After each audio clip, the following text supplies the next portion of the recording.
I'd like to talk to you about painful feet. One of our Tai Chi practitioners in Holland asked me yesterday if I had any exercises for painful feet and also for problems with the knees. Now we're going to look at painful feet first because actual fact, a lot of my students that come into the classes actually have problems with their feet. So what we're going to do is we're going to have a look at this simple breathing exercise. However, the exercises look simple, but if you've got a problem with your feet, obviously it's a painful area. So listen to your own body, no strain. Little and often the movements should be subtle, but you need to keep practicing them for them to actually work for you. It's no good just trying it once and then thinking, oh, I've done that, it didn't work, because it takes time.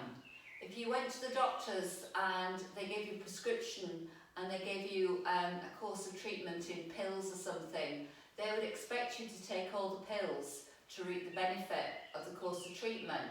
So what you need to do is, if you're actually trying to help yourself, the same principle applies. You've got to actually put the effort in.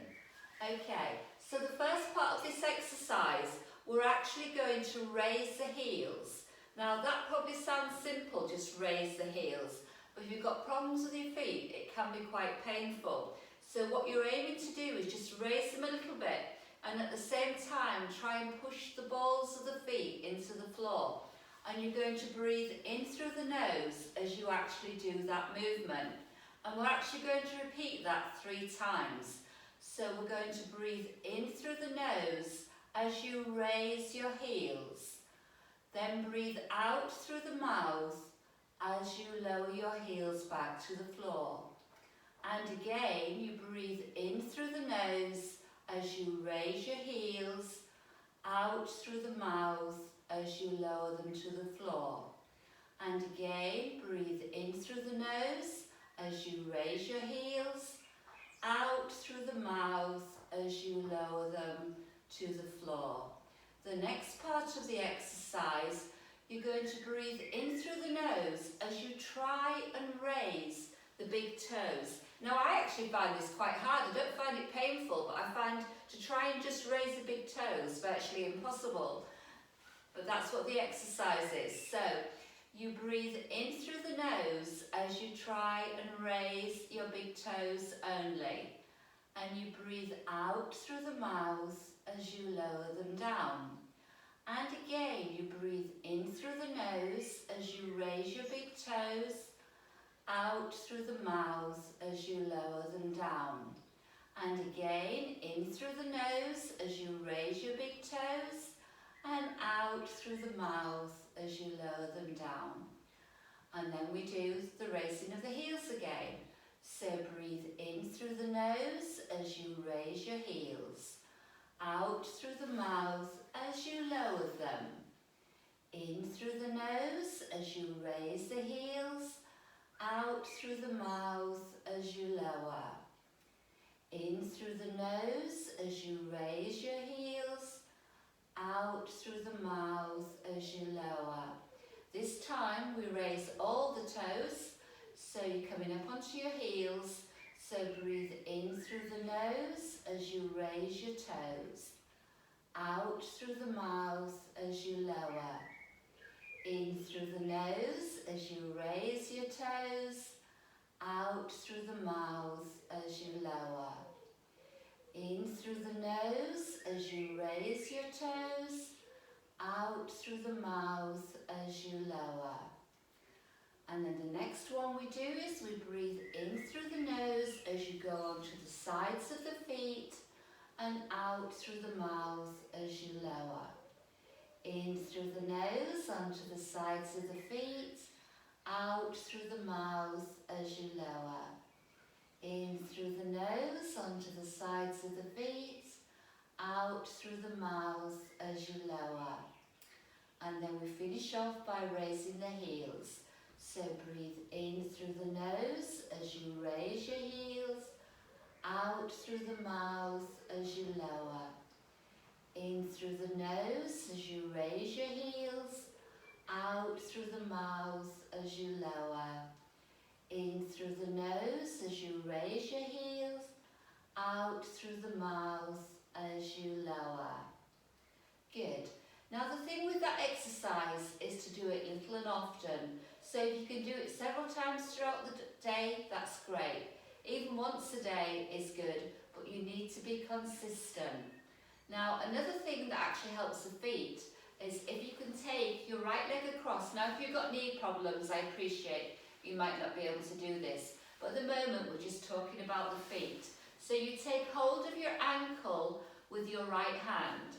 You take hold of your toes with the left hand, and you're just going to rotate the foot all the way around once, twice. Okay, now the next time you're going to place the pad of your thumb behind your big toe, and you press against the big toe as you rotate the foot, so you do it twice.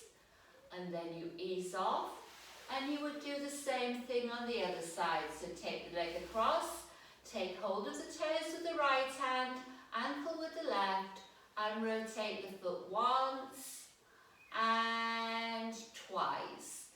Now place the pad of the thumb behind your big toe, press against the big toe once, twice.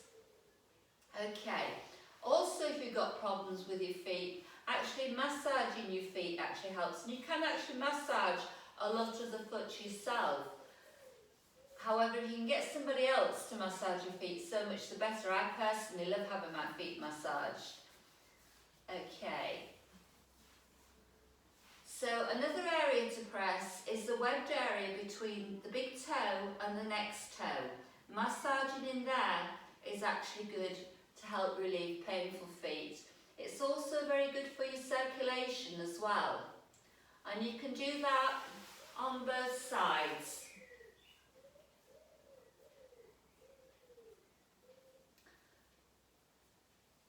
Also, if you've got painful feet, actually soaking your feet in ginger water. So you get a bowl of water as hot as you personally can stand it. Put some ginger spice into it, what you put into cakes when you're making ginger cakes. You put that in the water and you just soak your feet in that, and that's really good for pain relief as well. And it also actually helps to promote a good night's sleep. The other thing you can do is you can actually, if you've got really painful feet, you can actually apply a ginger compress, which is good for pain relief. A ginger compress is good for all aching joints. The healing properties of the ginger get right down into the joint, and it's actually really good for pain relief. Years ago when I used to have a bad back, I used to use a ginger compress regularly on my back, and I always used to find that it sorted it out. So there's quite a few different things to go at. If you don't know how to do a ginger compress, or if you've got a swollen feet, cabbage leaf, a cabbage poultice is great for bringing swelling down. So if you don't know how to do it, get in touch, send me a message. The information on how to apply a ginger compress and a cabbage poultice is actually on taichihull.co.uk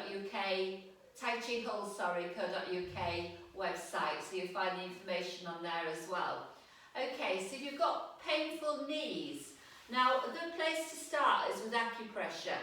So you've got all these hollows all the way around the knees, and all these actually massaging all these areas actually help with pain relief of the knee, and also with the mobility of the knee as well, because you should be able to actually move the knee downwards and upwards and across, and then on the diagonal without feeling any resistance.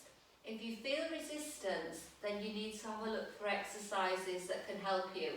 Again, we can help if you'd like to get in touch, but I would start off by just massaging these areas, and that actually helps. Another thing you can actually practice is if you stand with your feet shoulder width apart, and you just take your weight to your right side and your left side. So you're picking up the foot, putting it down. So you're swaying from one hip to the other. So you're not actually physically bending the knee, but you are actually working the knee without any strain. And you can actually walk across the room like this, although you may get some funny looks. but it's just really, really tiny steps, one side to the other. Again, you don't have to do it for a long time, just little and often. So have a go, and hopefully those techniques will work for you. If they don't and you'd like some more advice, or they do work, let us know how you get on. But get in touch and we'll be happy to hear from you. So stay safe till next time. Thank you.